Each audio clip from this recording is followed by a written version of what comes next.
panalangin bago magsimula ang trabaho. Sa ngalan ng Ama at ng Anak at ng Espiritu Santo. Amen.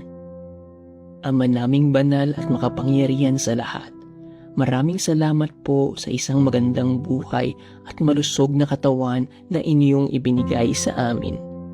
Maraming salamat sapagkat binigyan ninyo kami ng panibagong araw at pagkakataon na muli naming magampanan ang aming trabaho sa araw-araw.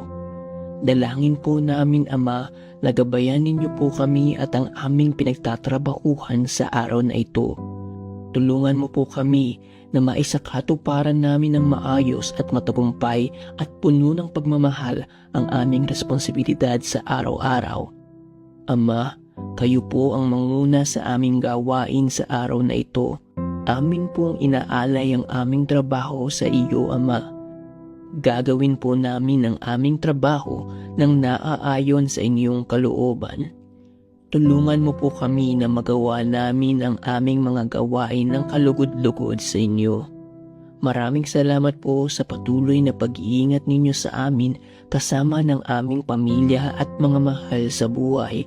Tunay kang dakila, Ama. Ikaw lamang ang aming Diyos at Hari na tagapagligtas magpakailanman. Amen. Ama